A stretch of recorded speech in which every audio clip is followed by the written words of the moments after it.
Garbė Jėzui Kristai.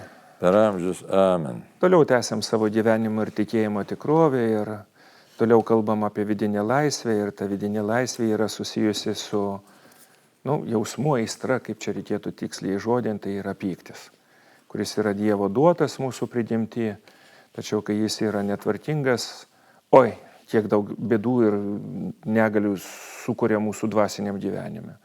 Piktinamės ant visko, ant savęs, ant kitų, ant Dievo ir irzlumo, ir dirglumo, ir nepakantumo turbūt nereikia sakyti, kad net mažas vaikas savo aplinkoje mato pakankamai daug. Dabar klausimas būtų toks, kad kai pyktis virsta rūstumu jau, yda, kai perdėtas pyktis į gyvenimo smulkmenas atsiranda ir ką galima būtų padaryti? Juk nėra taip, kad visi žinom, kad ydos atsiranda nuolat kartojant. Ir paklausus pikto žmogaus, jis sako, aš esu teisingas, dažniausiai sako. Taip. Ja, reiškia, Ir darau tvarką. Darau tvarką ir taip turi būti ir taip toliau. Kaip pastebėti? Pirmas dalykas, tiksli diagnozė, ką padaro? Reiškia, kažkas yra sakęs, kad pusė jau išgydytos ligos gera diagnozė yra. Kaip pastebėti rūstumą? Tai kas čia sudėtingo? Rūstumas, matai, rūstumas tai rimtas dalykas. Dar ir zlumas prieš tai būna, ne? Jo. Kada realiai matytų žmogus, sakykim, ir skirtų tarp to pykčio, kuris yra sveikas ir padeda nugalėti kliūtis, ne? Nes jeigu taip žiūrėtumėm ar ne, gal pradėtum taip. Kaip pats apibūdintum, kam Dievas yra davęs mums pykti kaip tokį? Taip, tai toks aršumas iš tikrųjų vadinasi ne dvasinėje literatūroje arba kaip jis ten dar gražiai. Nirštančiosios. Jo, nirštančioji dalis tokia, kaip sakyti, tokia jo pyktis, gal ir pyktis galėtume pavadinti, bet tokia aistringoji dalis, kuris susijusi su įniršiu. Tai Dievo duotybė yra, tai viena iš aistrų, o dabar, kadangi, jeigu apie aistras kalbėti apskritai, tai jos nėra blogas dalykas, jos yra įdomus dalykas, aistrų yra daug, viena iš jų, reiškia, yra tas pyktis, galim ir pavadinti rūstumu, arba, kaip sakant, ta aistringoji, įniršingoji dalis. Bet jos visos kyla iš meilės, tai labai įdomi, tai reiškia visų svarbiausia yra meilė, kylanti iš potraukio į gėrį. Meilė pažadina nesamo gėrio troškimą ir viltį jį pasiekti, išsipildžių troškimą lydi pasitenkinimas ir džiaugimasis turimų gėrių. Suvokta blogio grėsmė kelia neapykantą, pasibjaurėjimą ir būsimą blogio baimę. Tokie jauduliai baigėsi liūdėsiu dėl esamo blogio arba jam pasipriešinamų pykčių. Tai va. Gražus dalykai labai. Tai jėga, kuri priešinasi baimiai. Baimiai, blogiui ir siekia gėrio ir pyksta tiesiog. Taip sakant, pravalų tą kelią, kad mes galėtumėm pasiekti. Jo, kad kažkoks tai privalomas turėtų būti gėris, bet jo nėra. Tai sako, reiškia, turėtų būti gėris, o tu supyksti, kad jo nėra, su įniršti. Tai vienas momentas. Kitas dalykas, jeigu taip žiūrėt irgi toliau, tai tas sielos dalis, dėl ko kam skirta, iš kur blogis kyla? Blogis kyla iš piktosios dvasios. Tai tas mūsų įniršis, įsiūtis, rūstumas turėtų skirtas būti kovai su piktoja dvasia ir jos veikla. Tai teisingai nukreiptas pyktis arba įniršis yra skirtas tiesiog pasipriešinti piktosios dvasios veikimai. O ne kažką, tai reiškia teisti žmonės, naikinti ir panašiai. Taip, kad čia labai, taip sakysim, galim pasiklysti, apsigauti ir dažniausiai taip ir būna, tas mūsų rūstumas ir visai ta aistringoji, ta sielos dalis, kuriai skirta kovoti už tiesą, dėl mūsų puikybės, o kaip ta puikybė suveikia, aš neteisingai vertinu situaciją. Taip, ir tariuosi turys teisę nuspręsti, kas yra gera arba bloga, kas geras arba blogas, ir leidžiu savo teisti kitus, juos vertinti, ir tada atitinkamai su jais ten tvarkytis. Nes jie yra, aišku, tada jau blogio atstovai, nevykėliai, ten prieštrauja mano gėrio siekimai, sampratai, žodžius yra, taip va. Tai reikia jas tiesiog patraukti, pataisyti, ar ten juos apibarti ir taip toliau, ir taip toliau. Dažnai ir dvasingumas būna toks, reiškia, blogai, negerai, viskas negerai. Tai va, tai rūstumas yra iš esmės, jeigu žiūrėsime, iš esmės yra gera savybė, sakytume netgi savotiškai, net kaip vadinama, angeliška savybė, tada, kai jinai nukreipta už Dievo tiesą, Dievo meilę, ir pasipriešinimą piktajai dvasiai, pasipriešinimą nuodėmiai. Kaip tas turi atrodyti, tai labai nesunku pasiklysti, nes gali pagalvoti, kad štai aš dabar kovoju su blogiu ir aš labai geras ir dabar naikinsiu vieną žodžių blogio šaknis ir taip toliau. Kaip atsimenat, čia reiškia karas Ukrainai, kai prasidėjo, ten buvo tokia ideologija, kad mes kovojam ne su ukrainiečiais, bet su nacizmu ir su nacizmo nešėjais, reiškia, ir juos reikia naikinti. Įsivaizduoju, kokia šėtoniška ideologija, reiškia, tai naikini žmogų, nevais kažkokia tai tenai ideologija atstovauja, tai reiškia, tai visiškas velnio darbas, tai iš tikrųjų mes irgi, kadangi nuodėmė paplitus ir ta nuodėmė veikia ir mūsų širdyse, ir protose, ir pasaulyje, tai neretai pasiduodam tam piktojo veikimui per mus. Tai va, taip. Gerai, o ką daryti labai paprastai žmogui, kuris, tarkim, sako, visą dieną, nuo ryto iki vakaro erzelioju, viduj tas žmogus netaip elgėsi, tas pasakė netaip ir mintise nuolat grumulavimas tų įvairiausių nuoskaudų, ramybės neturėjimas. Ką galima tokiam žmogui pasakyti? Ir gana dažnai netgi atėjęs prie klausyklos, jis sako, pikau. Pats girdėjęs ne kartą, kad mes patys taip darom, bet dabar galima labai nesudėtingai pasižiūrėti, kodėl taip vyksta. O vyksta todėl, kad aš neturiu iš tikrųjų savo gyvenimo tikrojo neturiu. Neturiu, nebijau tą pasakyti, reiškia. Kaip tas atrodo, kaip supras, kad neturiu savo gyvenimo. Tai labai paprasta, ta prasme, kad štai aš tiesiog gyvenu kitų gyvenimą, kažkas netaip eina, kažkas netaip valgo, kažkas netaip puodelį daro. Ir žodžiu, bet aš neturiu tokio suvokimo, ką man reikia iš tikrųjų pačiam daryti. Per daug rūpinuos kitais? Taip. Ir tų per dalyk didelio lendimo į kitų gyvenimą arba vertinimo kitų gyvenimų gali būti labai daug, reiškia, nes esi viršininkas, esi šeimos mama, šeimos tėvas, žodžiu, dar kažkas, tai žinai, ir vienas žodžiu. Ir jeigu taip tada nurimus ir pasvaršius, tai kur aš esu? Kas aš esu? Atrodo keistas toks klausimas, aišku, kas aš esu? Vardą turiu, kas tas žmogus? Kokie tikroji norai, kokie pomėgiai, kuo aš džiaugiuosi, ar visai nesidžiaugiu nieko, žinai, kas mane džiugina. Čia nėra beskirčiai dalykai, atrodo, koks čia ryšys su to rūstumo, ne? Ir pamatysime, kad dėl kažkokių tai priežasčių aš neturiu savo galbūt tokio aiškaus gyvenimo, aiškaus kelio. Ir prie to, kur turėtume ateiti? Turėtume ateiti prie tikro autentiško santykio su Dievu. Už tai, kad santykis su Dievu irgi gali būti neautentiškas, jis visiškai net ir ant Dievo kartais supykstam, Dieve, tu nedarai taip, nedarai anaip, žinai. Tai čia toks kažkai tas gėrio supratimas, dar vienas dalykas, gėrio supratimas gali būti labai įvairūs. Kas tas gėris yra, ne? Kas tas teisingas elgesys? Jeigu dabar apsidairius pasaulį, tai tikrai mus daug kas turėtų piktinti, nes, ir kaip išbūti toje sumaištyje, tai irgi nėra paprasta, nes dabar man, mažiau norėtųsi, kad Lietuva būtų, visa atsivertusi, visi melstusi, visi pažintų Dievą. Ir ką, dabar reikia pykti, kad taip nėra. Ima tam tikras pasiutimas. Norėtųsi, kad visi būtų patriotai, mylėtų tėvynę, ne? Geras dalykas. Labai geras dalykas. Taip nėra. Ką daryti? Dabar norėtųsi, kad šeimos visi sugyventų, vyrai mylėtų žmonas, žmonos vyrus, vaikus taip toliau, kad nebūtų visokių tų iškrypimų įvairiausių, sakysim, visokių ten pedofilių, pornografijų ir visokių kitokių dalykų. Norėtųsi, kad nebūtų nusikaltėlių. Ir taip toliau, tai reiškia daug tokių dalykų, kurie yra geri norai, geri troškimai. Norėtų, kad visi vyskupai kunigai būtų sąžininkai, visi politikai būtų sąžininkai. Taip turėtų būti iš tikrųjų. Tai teisėtas reikalavimas, troškimas, reikalavimas. Ir ką dabar daryti, ne? Belieka tik tai, kaip pasakyti, kol tai išsipildys, zysti. Reiškia, erzeliuoti širdį.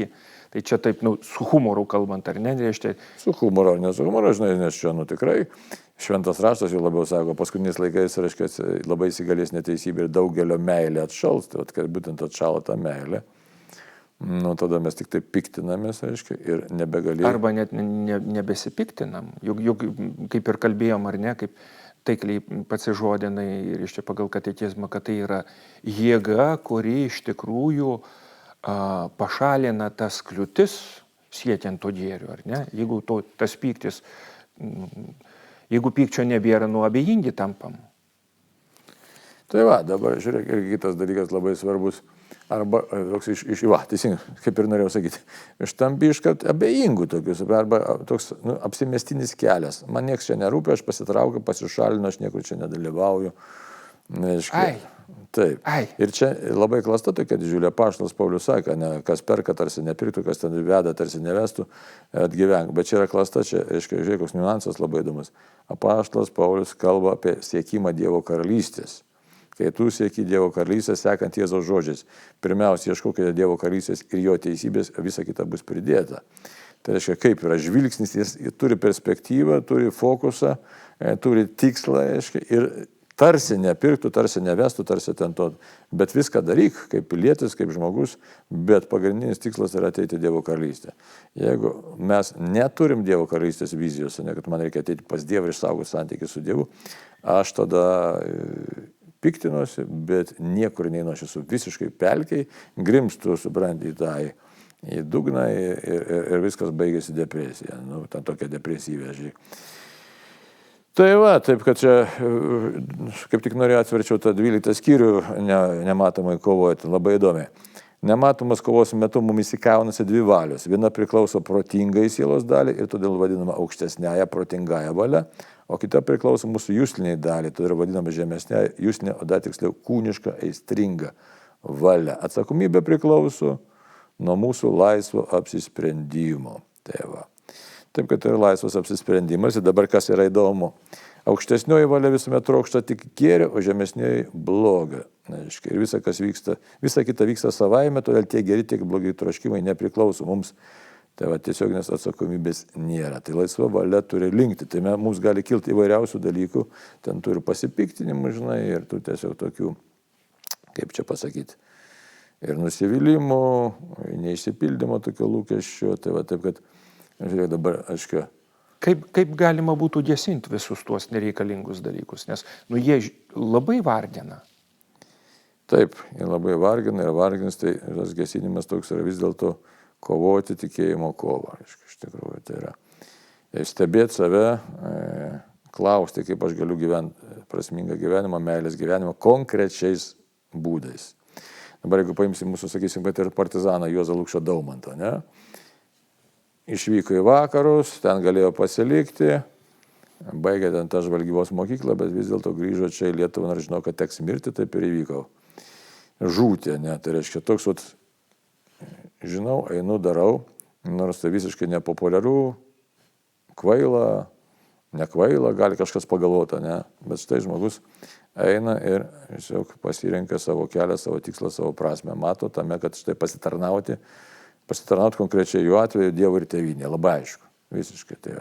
Tai kiekvienas turėtume iš mūsų ieškoti, kaip man gyventi esamos situacijoje, matant blogį, nesislepiant nuo jo, niekur nemaskojant, kad štai nėra to blogio, neabejingumui nepasiduodant. Bet tiesiog, tai vienas dalykas. Ir kitas dalykas, kurio, aišku, nepaminėjom, čia yra grinai dvasinis dalykas. Mes esam bažnyčia, Kristaus mistinis kūnas, reiškia. Tai maldos gyvenimas ne tai, kad man pabėgti budistiškai nuo čia, bet žinant, kad štai mano malda yra dalyvavimas, mano gyvenimas, dalyvavimas yra Kristaus kryžiaus procese, galim taip sakyti, ne? Tai Jėzus atnešė išganimą ir mes savo gyvenimu, jeigu mes sąmoningai tą tikėjimą gyvenam, norim prisidėti prie pasaulio išganimo. Tai va. Tai viskas tada įgauna prasme. Jėzau, aš meldžiuosi, aš matau pasaulio blogį, matau šėtono siautėjimą, meldžiuosi, buvoju su tavimi, kenčiu. Taip, kenčiu dėl blogio. Taip yra. Ne tai, kad išsispręs po 5 minučių, neišsispręs, reiškia, ta blogio lavina jinai yra, kol žmonija yra, kol nuodėmės įstatymas veikia, jinai yra, bet aš pasirenku, reiškia, būti su Jėzaus su tavimi. Ir tam mes pavyzdžių turim Senajam testamente, Naujajam testamente, visų apaštalų likimai, ne, visų. Aiškiai, tiesiog pasirenku būti su Dievu, klausyti Dievo. Ir savo, pagal savo charakterį, pagal savo talentus, pagal savo charizmas, duotų būdu, labai paprastai, sąžiningai gyventi, ne. Kalbėti tiesą, gyventi maldos gyvenimą, mokytis meilės, žodžiu, gyventi prasmingą tikinčio paprastą gyvenimą. Ir kovoti su to pasipiktinimu, bet nekeikti, tiesiog dar kas momentas, melsis už tos, kurie netinkamai elgesi, už tos priešus melsis, tai yra labai nelengva. Žodžiu, įtampa nedingsi niekur. Ir tiesiog pasitikrinti, ar iš tikrųjų, kad mūsų teisėto pykčio, kaip čia įžodinti, objektas yra vis tik velnias ir nuodėmė, o ne kitas žmogus. Taip, aišku, čia tema labai plati. Ar perspėti, ar neperspėti, ar patarti, ar nepatarti, ar paklausti, čia žinai. Čia labai daug ir nuo aplinkybių priklauso. Taip, ne, bet jeigu dabar apibendrinant tiesiog, pyktis, perdėtas pyktis virsta rūstumo yda. Rūstumas yra susijęs su kokia dorybė?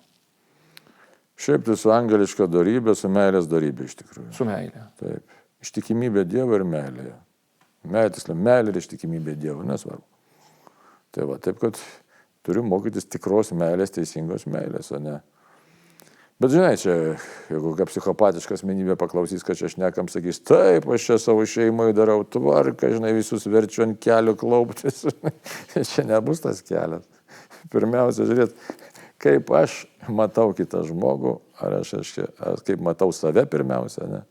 Ar aš savo galiu leisti, perspėti, ar aš teisingai. Žodžiu, čia toks, recepto greito nieks neišrašys. Ne, tai taip, juk visi žinom, kad išoriškai padarytas darbas dar nieko nereiškia. Yra vidinės intencijos, kurios labai daug ką reiškia. Ir žinai, ar dvasios vaisiai reiškiasi, ne, pagal Galatam 5, kokie tie dvasios vaisiai, kas mane, ramybė atėjo, netėjo ramybė, ne. Kodėl netėjo? Tai kovoju su savimi, čia kiekvieną dieną kovoju su to rūstumu, žinai, ne tai padarė. Čia, žinai, vėl kitiems sudėtinga su to rūstumu kovoti, nes, pavyzdžiui, žmogus turi daugiau gabumų negu kiti, ne, aštresnio proto. Greičiau juda, greičiau supranta viską ir automatiškai ima pyktis. Štai nesugebat, nemokat, žinai, neatsiliekat. O galbūt piktybiškai nedaro dar, jeigu tai žiopliai kokie, supranti, neišmanėliai. Ir vėl turi, o kaip toks kas pasaulis, o pasaulis įvairus pasirodo, ne visi gali judėti. Taip, kad čia lieka tas mokymasis, vildato mokymasis meilės visą gyvenimą. Suvaldyti liežuvį, reiškia, ir po to, kaip suvaldyti mintis, kaip žiūrėti, vadinkim, reiškia. Nes kalba eina apie tai, kad yra žmonių mandagių, kurie nepasako tiesiogiai, ar ne, bet jie viduj savo mintyse purslojasi ne ką mažiau negu už tuos, kurie nesuvaldo liežuvio. Kartais reikia pasakyti, nes tas pasakymas jisai duos naudą. Žinai, čia tas, bet čia jau sakau, tas pranašiškas buvimas, jeigu pranašas tylėtų, tai tada, reiškia, nieko gero nebūtų. Bet sakau, čia už tai negali tokių apibendrinčių per daug dalykų daryti. Principus reikia žiūrėti, tai reikia tuos principus žiūrėti. Vis dėlto pirmiausia, rūpintis savo santykius su Dievu ir savo sielos išganimu. O jeigu sakom savo sielos išganimu, tai tada save pamatyti pirmiausia, save kaip nusidėjėlį, kuriam reikia išganimo. Tai bus meilės kalba. Tada galvot, kaip aš galėčiau kitus žmonės matyti su meilė, bet jų nepadaryti, kad ten jie nieko tokio, nieko ten absoliučiai blogo nėra, ar ką. Žmogus yra įvairus ir žmonės nusideda visi. Tai va, taip, kad realiai priimti tą žmogaus trapumą. Tai va. Ne jam pataikauti, ne jam ten, nes pataikavimas nebus meilė, ne jam nulaidžiauti, tiesiog eit įvairiai per tą. Šitą prašyti šventosios dvasios tikrai vedimo, reikia išminties dorybės reikia, nes kitaip nesusitvarkysi, tai va, taip kad, žodžiu, kaip Galatam 5, ką sako, ne, gyvenkite dvasia ir nepasiduosite kūno geismams, tai va, taip kad, Dieve duok mums to šventos dvasios. Ir išminties, ir pasidalinti dar, jeigu žiūrovai ar klausytojai mūsų bičiuliai dar kažkokį tai pasidalintų kaip sakyti, ir savo pastebėjimų ir pamatymų, tai galėtume ir dar pagvildenti tas temas, nes jos tikrai amžinos temas ir visiems mums dvasiniai kovoja labai rimtos ir aktualios. Liaudis, kad sako, kiekvienas ant savo kailio patiriam visą tai. Taigi, laimink mums Viešpatie. Amen. Amen.